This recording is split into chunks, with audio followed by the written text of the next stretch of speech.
ଝାରସୁଗୁଡ଼ା ଜିଲ୍ଲା ବନ୍ଦବାଲଗୁଡ଼ି ପ୍ରଭୁ ଶ୍ରୀ ଶ୍ରୀ ଜଙ୍ଘା ବଳଦେବଙ୍କର ବାର୍ଷିକ ପୂଜା ଉତ୍ସବ ମହାସମାରୋହରେ ଅନୁଷ୍ଠିତ ହୋଇଯାଇଛି।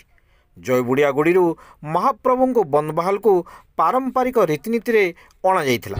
ସେଠାରେ ଆୟୋଜିତ କାର୍ଯ୍ୟକ୍ରମ ତଥା ସାମାଜିକ ସଭାରେ ଗୁଡ଼ି ସଭାପତି ନିର୍ମଳ ଦାଉ, ସମ୍ପାଦକ ପ୍ରହଲ୍ଲାଦ ଧୁରୁଆ, ଅଖିଳ ଭାରତୀୟ ଗୁଣ୍ଡନା ଗୁଣ୍ଡ ମହାସଭାର ଜିଲ୍ଲା ସଭାପତି ଟେକନାଥ ନାୟକ, ଏବିଜିଜିଏମ୍ର ଓଡ଼ିଶା ଅଫିସ୍ ସମ୍ପାଦକ ଚୂଡ଼ାମଣି ଧୁରୁଆ, ଜିଲ୍ଲା ସମ୍ପାଦକ ଅଶୋକ ମାଝୀ, ସମ୍ପାଦକ ଅଭିନ୍ନ ମାଝୀ, ସମ୍ପାଦକ ରୋହିତ ଧୁରୁଆ, ଉପଦେଷ୍ଟା ଶ୍ୟାମଲାଲ ନାୟକ, ବଳରାମ ମଲ୍ଲିକ, ମଚିଦା ଗୁଡ଼ି ସଭାପତି ମହେନ୍ଦ୍ର ସିଦାର, ଗୋଣଘୁରା ଗୁଡ଼ି ସମ୍ପାଦକ ବଳରାମ ମାଝୀ, ପ୍ରେମାନନ୍ଦ ଭୋଇ, ସମାଦ ଗୁଡ଼ି ସମ୍ପାଦକ ଯଦୁମଣି ଧୁରୁଆ, ଭବାନୀ ଭୋଇ ପ୍ରମୁଖ ଯୋଗ ଦେଇଥିଲେ।